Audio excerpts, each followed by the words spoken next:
আসসালামু আলাইকুম প্রিয় দর্শক, অন্য মঞ্চের আলোচনায় আজ আমাদের অতিথি হিসেবে আছেন ছাত্র শিবিরকে গুপ্ত বলার তীব্র প্রতিবাদ জানিয়ে আজকের এই ভিডিওটি শুরু করছি। আপনারা জানেন যে সারা বাংলাদেশ এখন গুপ্ত নিয়ে উত্তাল। জাতীয়তাবাদী ছাত্রদল একটা চমৎকার সুন্দর কর্মসূচি দিয়েছে এবং এটা খুবই মজার কর্মসূচি। তারা কিছুই করছে না, দেয়ালের মধ্যে গুপ্ত লিখছে।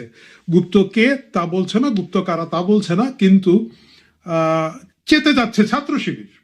ঘটনাটা শুরু হয়েছে চট্টগ্রাম বিশ্ববিদ্যালয় না, চট্টগ্রামের একটা কলেজে, যেখানের মধ্যে দেয়াল লিখন ছিল যে ছাত্রলীগ এবং ছাত্র রাজনীতি নিষিদ্ধ।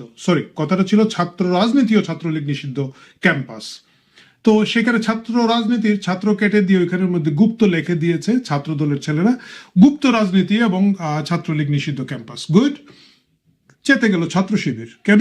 আমাদের দেয়াল লিখনের উপরে জাতীয়তাবাদী ছাত্র দলে সে কেন দেয়াল লিখনটা নষ্ট করেছে বা দেয়াল লিখনের উপর লিখেছে? ভাই, যদি ছাত্র রাজনীতি না থাকে, ওইখানে ছাত্র রাজনীতি নিষিদ্ধ থাকে, তাহলে তোমরা কারা? তোমাদের দেয়াল লিখন হলো কেমনে এবং তোমরা চেতে গেলা কেন? এর কারণ হচ্ছে ছাত্র শিবির সে থাকবে, বাকি কেউ থাকতে পারবে না। সেটাই হচ্ছে ছাত্র রাজনীতি নিষিদ্ধ ক্যাম্পাস। এই ঘটনাটা দেশের বিভিন্ন জায়গায় তারা আগেও করেছিল, বুয়েটে তারা করে সাকসেসফুল হয়েছে, এবং বিভিন্ন জায়গায় 5 আগস্টের পরবর্তীতে যখন ছাত্রলীগকে ক্যাম্পাস থেকে তাড়িয়ে দেওয়া হলো, তার পরবর্তীতে তারা এই মুখোশ শুরু করেছে। প্রিয় দর্শক, শুরু করেছিলাম কেন তাদেরকে গুপ্ত বলা যাবে না। গুপ্ত বলা যাবে না এই কারণে, গুপ্ত রাজনীতি কিন্তু এত খারাপ রাজনীতি নয়। ছাত্র শিবির যে জিনিসটা করে সেটা হচ্ছে গুপ্ত রাজনীতি নয়। গুপ্ত রাজনীতি কোনটা? গুপ্ত রাজনীতি হচ্ছে কোনো একটা কারণে আপনার নিজের রাজনীতি করতে পারছেন না, আপনি আন্ডারগ্রাউন্ডে চলে যাবেন এবং সেখানে আপনার নিজের দলীয় কার্যক্রম চালাবেন।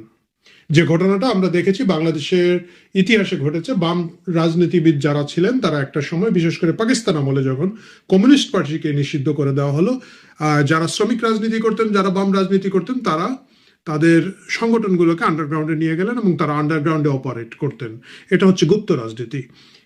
গুপ্ত রাজনীতির থেকে অন্য যে রাজনীতি আমরা শিবিরের দিকে ইঙ্গিত করছি, সেটা আসলে গুপ্ত রাজনীতি নয়, সেটা হচ্ছে মুনাফিকের রাজনীতি। আমার কাছে তাই মনে হয় যে ছাত্রদলের লোকজনের উচিত মুনাফিকের মুক্ত রাজনীতি চাই বলে ক্যাম্পাসে এবং বিভিন্ন জায়গায় প্রচারণা করা। মুনাফিক কারা? মুনাফিক হচ্ছে তারা যারা অন্যের সাথে মিশে যায়, তাদের খুব ক্লোজ দেখায়, তাদের খুব কাছের লোক দেখায় এবং যথাসময়ে বেইমানি করে। আমরা শিবিরের যে ঘটনাগুলো দেখতে পাচ্ছি সেগুলো হচ্ছে মুনাফিকের রাজনীতি।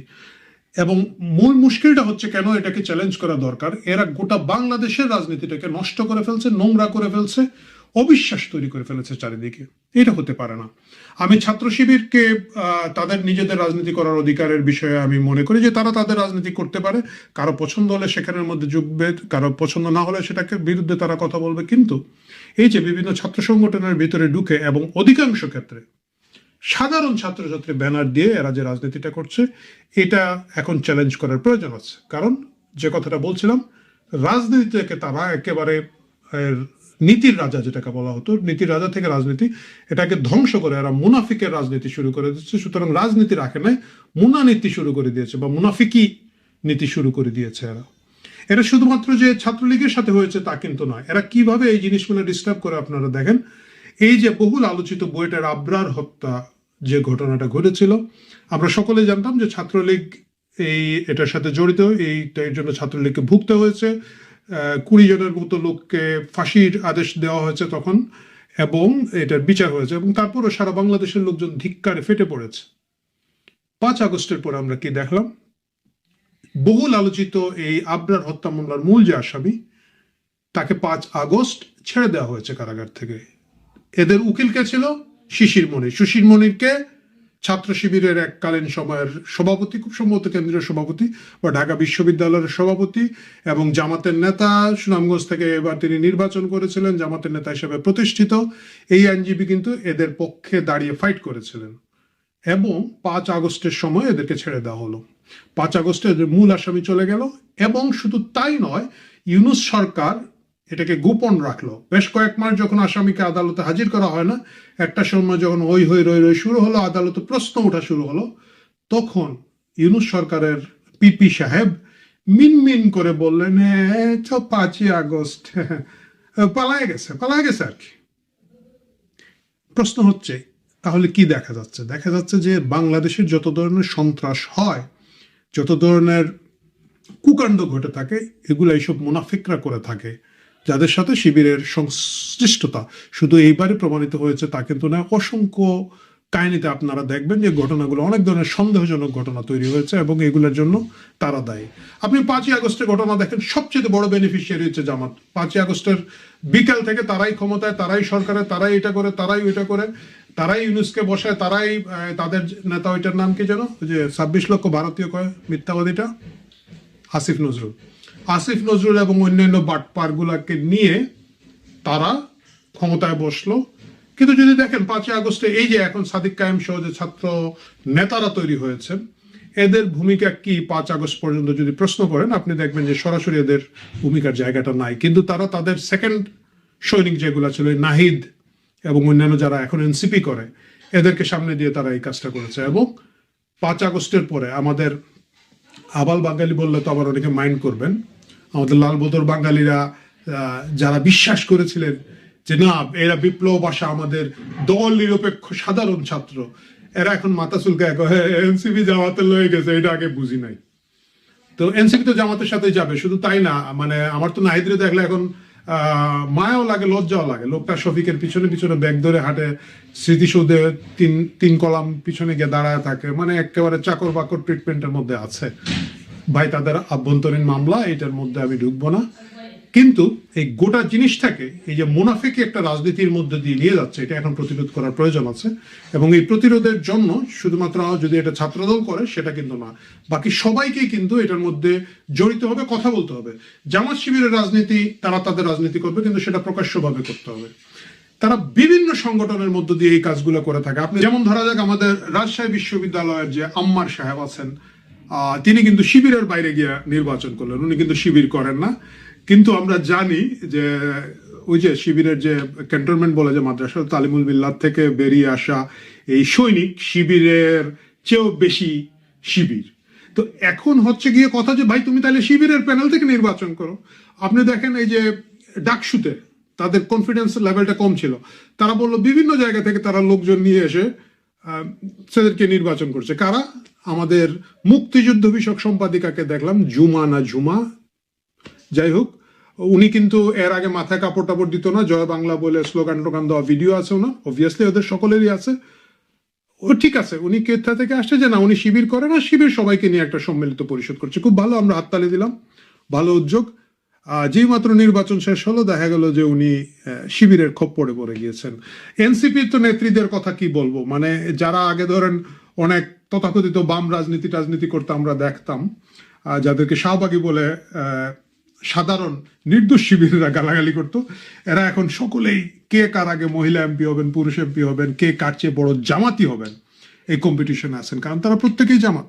বিশ্ববিদ্যালয়ের সবগুলার যে সাংবাদিক ক্লাব, প্রেস ক্লাব, সাংবাদিক সমিতি, বিতর্ক সমিতি, আলোচনা সমিতি, এই সমিতি সেই সংগঠন, এগুলার মধ্যে শিবির বিভিন্ন ছদ্মাবরণে বসে আছে, লিডারশিপে আছে এবং তারা এগুলোকে নিয়ন্ত্রণ করে থাকে। মুশকিলটা হচ্ছে কি, এই বিভ্রান্তির জায়গাটায় সাধারণ মানুষকে এরা বারবার এইসব করে বিভ্রান্ত করে থাকে। আমি একটা খবর পড়েছিলাম সমকালে, এটা আজকে না, 2010 সালের, যে শিবির বিভিন্ন দেশে বিভিন্ন সংগঠন নামে তারা আছে। এই যে আমরা যারা যুক্তরাজ্যে আছে আমরা দেখেছি, যুক্তরাজ্যে উদ্ভট লোকজন, মানে পুরা কাপল, হাজব্যান্ড ওয়াইফ দেখতাম অনেক প্রগতিশীল, নাটক টাটক করে, কবিতা পড়ে, এই করে সেই করে, কালচারাল। 5ই আগস্টের পরে বন থেকে বেরোলো টিয়ে, লাল টুপি মাথায় দিয়ে, এবং দেখা গেল যে এদের কিবলা হচ্ছে লাহোর। ওই যে গোলাম আজম সাহেব বলছিলেন না যে সকলের জামাতের হেড অফিস আগেও লাহোরে ছিল, এখনো লাহোর। তো এখন দেখা যায় উদ্ভট। এটা হচ্ছে কি আমাদের সোশ্যাল স্ট্রাকচারটা ভেঙে যাচ্ছে। এটা হচ্ছে কি, যেমন ধরেন অবিশ্বাস তৈরি হচ্ছে রাজনীতির মধ্যে। ছাত্রদলের একজন নেতা আছেন, উনি গতবার জিএস ক্যান্ডিডেট ছিলেন, হামিম, তার সম্পর্কে সেদিন আমাকে একজন বলছো ভাই এটা তো গুপ্ত, এটা তো জামাতের লোক। আলম ভাই কেন তোমার এটা মনে হচ্ছে সে জামাতের লোক? বলে এই যে দেখেন মুক্তিযোদ্ধাদেরকে গিয়ে ফজু পাগলা বলে গালি দিয়েছিল টেলিভিশনে, এটা মনে করেন জামাতি পোলাপান ছাড়া কেউ দিতে পারে।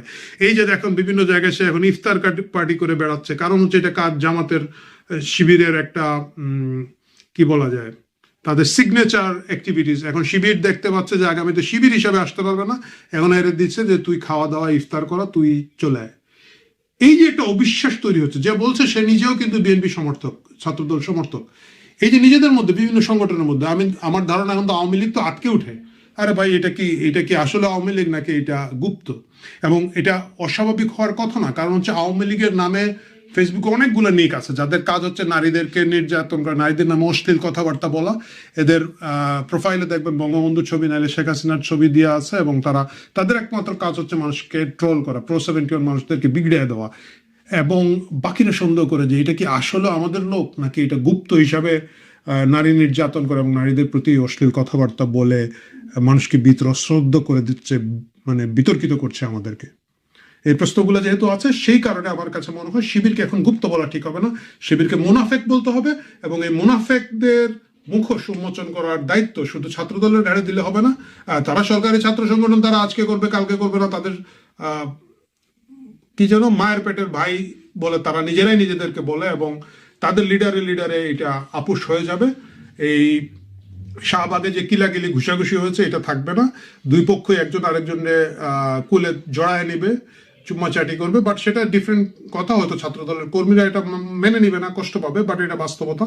কিন্তু গুপ্ত রাজনীতির নামে মুনাফিকি রাজনীতি যেটা বাংলাদেশে চলছে, বিভিন্ন সংগঠনের নামে, সাধারণ ছাত্রছাত্রীর ব্যানারে, এইটার বিরুদ্ধে আমাদের সকলকেই সোচ্চার হতে হবে।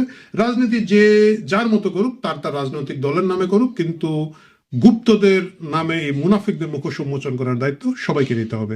প্রিয় 1997 সালে মুক্তি পাওয়া একটি হিন্দি সিনেমার নাম ছিল গুপ্ত, দ্য হিডেন ট্রুথ। বলিউড ইতিহাসের অন্যতম সেরা সাসপেন্স থ্রিলার সিনেমা হিসেবে এটি পরিচিত।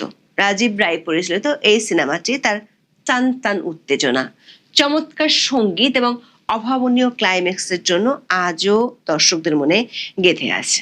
সিনেমাটির কথা অনেকের মনে না থাকলেও সাম্প্রতিক সময়ে বাংলাদেশের রাজনীতিতে বেশ ক্লাইম্যাক্সপূর্ণ শব্দ হলো গুপ্ত। বলা যায় গুপ্ত নিয়ে তপ্ত হয়ে উঠেছে বাংলাদেশের রাজনৈতিক অঙ্গন। বিশেষ করে ক্ষমতাসীন বিএনপির ছাত্র সংগঠন ছাত্রদল আর বিরোধী দল জামাতের ছাত্র সংগঠন শিবিরের মধ্যে গত কয়েকদিনে বেশ কয়েক দফা চট্টগ্রাম ও ঈশ্বরদী সহ দেশের কয়েকটি জায়গায় শিক্ষা প্রতিষ্ঠানে ছাত্র সংগঠন দুটির মধ্যে সংঘর্ষ হয়েছে। সবশেষ 23 এপ্রিল রাতে রাজধানীর শাহবাগ থানার সামনে হামলা ও মারধরের শিকার হয়েছেন ডাকসুর নেতা এবি জুবায়ের ও মুসাদ্দেক আলী ইবনে মোহাম্মদ। ছাত্রদলের নেতা কর্মীরা এই হামলা করেছে বলে অভিযোগ করেছে ইসলামী ছাত্র শিবির। প্রশ্ন হলো, আওয়ামী লীগ সরকার পতনের পর বিগত অন্তর্বর্তী সরকারের আমলে বিএনপি ও জামাত যেমন ছিল মাসতুতো ভাই, তেমনি শিবির ও ছাত্রদলের মধ্যে ছিল ব্যাপক হৃদ্যতা। আবার বাংলাদেশের রাজনীতির ইতিহাসে জামাত বিএনপি যে হৃদ্যতা দেখা গিয়েছিল, তাতে এখনো অনেকে প্রশ্ন তোলেন সংসদে সরকার ও বিরোধী দলের মধ্যে যে দ্বন্দ্ব দেখা যায় সেটি আসলে মেকি বা লোক দেখানো কিনা। অবশ্য 2024 সালের 5ই আগস্ট আওয়ামী লীগ সরকারের পতনের পর থেকেই বাংলাদেশের রাজনীতিতে ঘুরে ফিরে বারবার আলোচনায় এসেছে গুপ্ত শব্দটি। এমনকি খোদ প্রধানমন্ত্রী তারেক রহমানও বিরোধী পক্ষকে গুপ্ত বলে কটাক্ষ করা শুরু করেছিলেন নির্বাচনী প্রচারের সময় থেকেই। কিন্তু প্রশ্ন হলো, সেই গুপ্ত নিয়ে হঠাৎ করে দেশের শিক্ষা প্রতিষ্ঠানগুলো তপ্ত হয়ে উঠেছে কেন? সরকার পক্ষের কেউ কেউ অবশ্য প্রশ্ন তুলেছেন, গুপ্ত বললে জামাত শিবির এতটা খেপিয়ে বাজায় কেন? তার চেয়েও বড় প্রশ্ন, সরকার ও তার বিরোধী ছাত্র সংগঠনগুলোর বিরোধ ও নেতৃত্বের লড়াইয়ে গুপ্ত তকমাটি যে এখন শক্তিশালী রাজনৈতিক হাতিয়ার হিসেবে ব্যবহৃত হচ্ছে, সেটির ফলাফল কতটা ভয়াবহ হতে পারে। বিস্তারিত জানতে চলুন যাওয়া যাক বিশ্লেষণে। জুলাই আন্দোলন এবং তার কিছুদিন পর পর্যন্ত বৈষম্য বিরোধী নেতারা রাজুতে আয় বলে ফেসবুকে স্ট্যাটাস দিয়ে লোক জড়ো করতো, তারপর চালাতো মব। ধীরে ধীরে বিষয়টি পরিষ্কার হয়ে যাওয়ার পর হাসনাত সার্জিসরা ডাকলেও আর রাজুতে কারো সাড়া মিলত না। অবশ্য মোহাম্মদ ইউনূসের ছত্রছায়ায় যমুনার সামনে আন্দোলনের নামে বহু নাটক দেখা গিয়েছিল। 23 এপ্রিল সন্ধ্যায় সামাজিক যোগাযোগ মাধ্যমে স্ট্যাটাস দিয়ে শাহবাগ থানায় জড়ো হওয়ার ডাক দিয়েছিলেন ডাকসুর সমাজসেবা সম্পাদক এবি জুবায়ের। দৈনিক কালের কণ্ঠের খবরে বলা হয়েছে, তার সেই ডাকের আধা ঘন্টার মধ্যে ছাত্রদলের নেতাকর্মীদের হাতে লাঞ্ছিত হয়েছেন জুবায়ের। অবস্থা এমন বেগতিক ছিল, এক পর্যায়ে থানার ভেতরে আশ্রয় নেন জুবায়ের। ভিডিও ফুটেজে দেখা গেছে ঢাকা বিশ্ববিদ্যালয়ের শিক্ষককে দৌড়ানি দেওয়ার পরও কোনো শাস্তি না হওয়া এই জুবায়ের গণরোষ থেকে বাঁচতে ছাত্রদলের নেতাদের আশ্রয় চান। জানা গেছে প্রধানমন্ত্রী তারেক রহমানের মেয়ে জাইমা রহমানকে নিয়ে কটূক্তি করে সামাজিক যোগাযোগ মাধ্যম ফেসবুকে ছবি পোস্ট করায় বৃহস্পতিবার রাতে শাহবাগ থানায় মামলা করতে এসেছিল ছাত্রদল। পরে খবর পেয়ে থানা যান ঢাকা বিশ্ববিদ্যালয়ের কয়েকজন সাংবাদিক ছাড়াও বিশ্ববিদ্যালয়ের শাখা ছাত্র শিবির ও ডাকসুর কয়েকজন প্রতিনিধি। পরে বিষয়টি নিয়ে কথা কাটাকাটির এক পর্যায়ে দুই পক্ষের মধ্যে হাতাহাতির ঘটনা ঘটে। ওই সময় ছাত্র দল ও ছাত্র শিবিরের মধ্যে ধাওয়া পাল্টা ধাওয়ার ঘটনাও ঘটে। এক পর্যায়ে শাহবাগ থানার ভিতরে ঢুকে ঢাকা বিশ্ববিদ্যালয়ের কেন্দ্রীয় ছাত্র সংসদের সাহিত্য ও সংস্কৃতি বিষয়ক সম্পাদক মোসাদ্দেকের উপর হামলা করা হয়। এতে থানার ভিতরে ডাকসুর সমাজসেবা সম্পাদক এবি জুবায়েরও আটকা পড়েন। ইউনূসের আমলে এই ডাকসু নেতারা ঢাকা বিশ্ববিদ্যালয়ের ক্যাম্পাসে ছাত্র থেকে শুরু করে শিক্ষক কর্মকর্তা অনেকের বিরুদ্ধে বিচার বহির্ভূতভাবে মব সন্ত্রাস চালালেও বিশ্ববিদ্যালয় ও ইউনূসের প্রশাসন ছিল নীরব। বরং যারা তাদের নির্যাতনের শিকার হতো সরকার তাদেরকেই গ্রেপ্তার করত। 23 এপ্রিল প্রথমবারের মতো নিজেদের মবের কারণে বাধার মুখে পড়ল ডাকসুর দুই নেতা। তবে সাম্প্রতিক সময় এক সময়কার মিত্র শিবির ও ছাত্রদলের মধ্যে এই যে বিরোধ, সেটির সূত্রপাত হয় গত 21 এপ্রিল। আর তার উপলক্ষ ছিল একটি শব্দ, গুপ্ত। ওদিন চট্টগ্রামের সরকারি সিটি কলেজের ছাত্রদল ও ছাত্র শিবিরের নেতা কর্মীদের মধ্যে 2 দফা সংঘর্ষে অন্তত 10 জন আহত হয়। ডেইলি স্টারের খবরে বলা হয়েছে, জুলাই আন্দোলনের সময় চট্টগ্রাম সিটি কলেজ ক্যাম্পাসের একটি ভবনে আঁকা গ্রাফিতিতে লেখা ছিল ছাত্র রাজনীতি ও ছাত্রলীগ মুক্ত ক্যাম্পাস। পরে কলেজ শাখা ছাত্রদলের যুগ্ম আহ্বায়ক আব্দুল্লাহ আল মামুনের নেতৃত্বে একদল নেতা কর্মী ছাত্র শব্দটি মুছে দিয়ে সেখানে গুপ্ত লেখেন। এই ঘটনার একটি ভিডিও নিজের সামাজিক যোগাযোগ মাধ্যমে শেয়ার করেন মামুন। ওই ভিডিও নিয়ে 21 এপ্রিল ক্যাম্পাসের দুই পক্ষের মধ্যে উত্তেজনা ছড়িয়ে পড়ে এবং সংঘর্ষ হয়। এর পরদিন মানে 22 এপ্রিল বুধবার ঢাকা, জাহাঙ্গীরনগর, চট্টগ্রাম ও জগন্নাথ বিশ্ববিদ্যালয় ক্যাম্পাসে ছাত্রদলের বিভিন্ন ইউনিটের শিক্ষার্থীরা নতুন করে দেয়াল লিখন ও গ্রাফিতি আঁকেন। চট্টগ্রাম বিশ্ববিদ্যালয় ক্যাম্পাসের বিভিন্ন গুরুত্বপূর্ণ সড়কে চলে গুপ্ত থেকে পানা চাই স্লোগান সম্বলিত গ্রাফিতি আঁকার কর্মসূচি। জগন্নাথ বিশ্ববিদ্যালয়ের ছাত্রদলের নেতাকর্মীরা ক্যাম্পাসের বিভিন্ন দেয়ালে গুপ্ত যাদের অবস্থান, তাদের বাড়ি পাকিস্তান সহ বিভিন্ন স্লোগান লেখেন। ঢাকা বিশ্ববিদ্যালয়ে চলে এমন দেয়াল লিখন। এরই মধ্যে প্রধানমন্ত্রীর কন্যা জাইমা রহমানকে নিয়ে সামাজিক মাধ্যমে একটি বাজে পোস্ট দেওয়ার ঘটনা ঘটলে পরিস্থিতি আরো গুরুতর হয়ে গেছে। শেষমেশ দেখা গেল প্রথমবারের মতো ডাকসু নেতারা, যারা এতদিন মব সন্ত্রাসের মাধ্যমে হামলা চালাতো, তারাই এবার রোষের শিকার হলেন। দর্শক, 2001 সালের নির্বাচনের আগে থেকেই বিএনপি জামাত ছিল হরিহর আত্মার সম্পর্ক। 4 দলীয় জোটের অংশ হয়ে জামাত ইসলামী প্রথমবারের মতো মন্ত্রিত্বের স্বাদও নিয়েছিলেন। স্বাধীনতা বিরোধী শক্তি হিসেবে অভিযোগ থাকার পরও বিএনপি কখনোই জামাতের বিরুদ্ধে যায়নি। এমনকি 2024 সালের 5ই আগস্টের পর জামাত আর বিএনপির ছিল গলায় গলায় ভাব। ইউনূসের ডানে যদি বিএনপি থাকতো, বায়ে থাকতো জামাত। কিন্তু গত নির্বাচনের আগে থেকে হঠাৎ করে জামাত বিএনপির প্রধান প্রতিপক্ষ হয়ে গেলে গুপ্ত শব্দটি বেশ আলোচনায় উঠে আসে। বিষয়টি প্রথমে বিএনপির কয়েকজন নেতা বলল, যখন নির্বাচনী প্রচারণার বর্তমান প্রধানমন্ত্রী তারেক রহমানও গুপ্ত বলা শুরু করেন, তখন থেকে শব্দটি বেশ ভিন্ন মাত্রা পায়। গত 31 জানুয়ারি সিরাজগঞ্জের বিসিক শিল্প পার্কে নির্বাচনী জনসভায় তারেক রহমান বলেছিলেন, আপনাদেরকে অনেকেই এসে বিভ্রান্ত করার চেষ্টা করবে। যারা এসে আপনাদেরকে বিভ্রান্ত করার চেষ্টা করবে, দেখা মাত্র তাদেরকে বলবেন গুপ্ত তোমরা। ওই দিন তিনি আরো বলেন, যারা এসে বিভ্রান্তিমূলক কথা ছড়াবে তাদের একটি নাম গুপ্ত, কারণ তাদেরকে গত 16 বছর দেখা যায়নি। তারা মিশেছিল 5 তারিখে যারা পালিয়ে গেছে তাদের সঙ্গে তলে তলে। তারেক রহমান এই কথা বলার পরদিনই এক জনসভায় জামাতের আমির ও বর্তমান বিরোধী দলীয় নেতা বলেন, অনেকে তাদেরকে খোঁচা দেয়, তারা নাকি গুপ্ত নাকি সুপ্ত। লজ্জা, নিজেরা যারা গুপ্ত সুপ্ত হয়ে থেকেছেন সেই লোক যদি জামাতকে গুপ্ত বলেন, আপনাকে গুপ্ত বলে, আপনার কেমন লাগবে বলেন? 2001 সাল থেকে যে জামাত ছিল বিএনপির 1 নম্বর সঙ্গী, হঠাৎ করে বিএনপি প্রধানের মুখ থেকে এমন গুপ্ত বলে সরাসরি আক্রমণ জামাতকে রাজনীতির মাঠে ভাবিয়ে তোলে। নির্বাচনের পরেও তারেক রহমান তার নতুন রাজনৈতিক প্রতিপক্ষকে গুপ্ত বলে কটাক্ষ করেছেন। গত 4 ফেব্রুয়ারি তিনি বলেছেন, গুপ্ত সংগঠনের ব্যক্তিরা নতুন জালেম রূপে আবির্ভূত হয়েছে। প্রশ্ন হলো, তারেক রহমান তার দীর্ঘদিনের রাজনৈতিক বন্ধুকে কেন গুপ্ত বলে কটাক্ষ করছেন? তার এই গুপ্ত ডাকা নিয়ে কেনই বা রীতিমতো ধারালো অস্ত্র নিয়ে দুপক্ষ মারমুখী অবস্থানে চলে গেল? আবিধানিক অর্থে শব্দটির অর্থ গোপন বা লুকানো।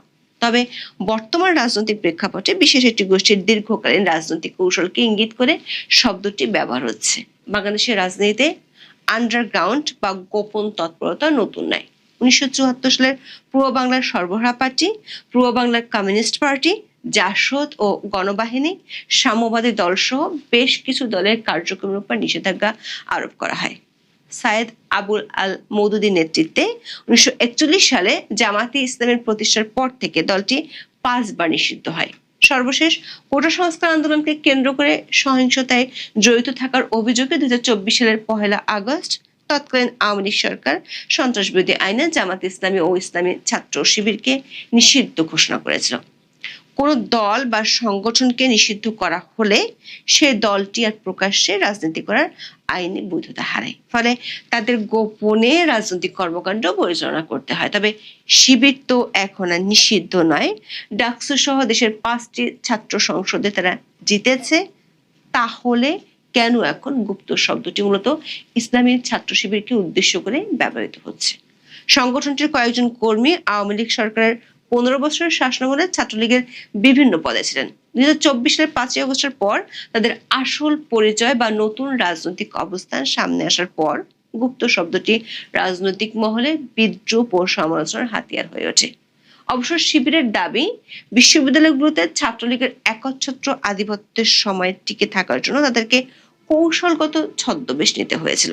তবে সমালোচকরা একে ভিন্ন নজরে দেখছে। অভিযোগ রয়েছে, শিবিরের কর্মীরা ছাত্রলীগের গুপ্ত থেকে তাদের আশ্রয় প্রশ্রয়ে তাদের মতোই অন্যায় করে বেরিয়েছে, অন্যায় সুবিধা ভোগ করেছে। 2024 সালের আন্দোলনের পর ঢাকা বিশ্ববিদ্যালয় ইসলামী ছাত্র শিবিরের পূর্ণাঙ্গ কমিটি প্রকাশ্যে আসে। এতে সভাপতি হিসেবে সাদিক কায়েম ও সেক্রেটারি হিসেবে SM ফরহাদের নাম দেখা যায়। পরবর্তীতে 2025 সালে ডাকসু নির্বাচনে জিতে সাদিক কায়েম ভিপি হন। তবে তার একটি পুরনো ভিডিওতে দেখা যায় সূর্য সেন হলে নৌকা নৌকা বলে স্লোগান দিচ্ছেন ও সেলফি তুলছেন সাদিক কায়েম। অন্যদিকে ফরহাদ বিশ্ববিদ্যালয়ের সমাজ কল্যাণ ও গবেষণা ইনস্টিটিউট শাখা ছাত্রলীগের যুগ্ম সাধারণ সম্পাদক হিসেবে 2022 সালে ঘোষিত কমিটিতে ছিলেন। এছাড়া জসিমউদ্দিন হল ডিবেটিং ক্লাবের সভাপতি থাকাকালে ছাত্রলীগ নেতাদের সঙ্গে তার ছবি ছড়িয়ে পড়ে সামাজিক মাধ্যমে। চট্টগ্রাম বিশ্ববিদ্যালয়ের শিবিরের সোনারডি হল সভাপতি আবরার ফারাবীর ছাত্রলীগ সংশ্লিষ্টতা নিয়েও ব্যাপক আলোচনা হয়। তিনি এক সময় ফেসবুকে শেখ হাসিনাকে জন্মদিনের শুভেচ্ছা জানিয়েছিলেন এবং জামাত শিবিরকে খুনি আখ্যা দিয়েছিলেন। পরে তিনি স্বীকার করেন 2022 সাল পর্যন্ত তিনি ছাত্রলীগের সাথে যুক্ত ছিলেন। বৈষম্যবিরোধী ছাত্র আন্দোলনের প্রধান সমন্বয়ক সার্জিস আলমও অমর 21 হল ছাত্রলীগের পদধারী ছিলেন। আরেক সমন্বয়ক হাসনাত আব্দুল্লাহ 2020 সালে বঙ্গবন্ধু শেখ মুজিবুর রহমানের জন্ম শতবার্ষিকী উপলক্ষে একটি জাতীয় পত্রিকায় বাংলাদেশ মানেই বঙ্গবন্ধু শিরোনামে মতামত প্রকাশ করেন। 2025 সালের আগস্টে বৈষম্য বিরোধী ছাত্র আন্দোলনের সাবেক সমন্বয়ক আব্দুল কাদের ফেসবুকে এসব নিয়ে একটি পোস্ট করলে তাকে তোপের মুখে পড়তে হয়। ছাত্রদল বলছে, 5 আগস্টের পর থেকে রাজনৈতিক পট পরিবর্তন হলেও ছাত্র শিবির তাদের পরিচয় গোপন রাখার রাজনীতি চালিয়ে যাচ্ছে। বিভিন্ন বিশ্ববিদ্যালয়ের পূর্ণাঙ্গ কমিটির নাম তারা প্রকাশ করেনি, বরং পরিচয় গোপন করে সাধারণ শিক্ষার্থীদের বিভ্রান্ত করছে। ফলে কোনো অন্যায় কর্মকাণ্ডের সাথে জড়িত থাকা সত্ত্বেও তাদের রাজনৈতিক পরিচয় প্রকাশ্যে আসছে না। একই সাথে নিজেদের স্বার্থ তথ্য হাসিল করে নিচ্ছে সংগঠনটি। রাজনৈতিক বিশ্লেষকরা মনে করছেন এই গুপ্ত বা সাধারণ না হয়েও সাধারণ শিক্ষার্থীর নাম নিয়ে রাজনীতি করা একটি দ্বিমুখী সংকটের জন্ম দিয়েছে। তবে সংকটটি যেহেতু ঢাকা বিশ্ববিদ্যালয় পর্যন্ত ছড়িয়ে পড়েছে, সে কারণে সংশ্লিষ্টরা মনে করেন জামাত ও বিএনপির শীর্ষ নেতাদের মধ্যে যদি বোঝাপড়া না হয় তাহলে বিষয়টি অনেক দূর গড়াতে পারে, নতুন করে অনেক শিক্ষা প্রতিষ্ঠানের সংঘাত ছড়িয়ে পড়তে পারে। এখন এ পর্যন্ত, সবাই ভালো থাকুন।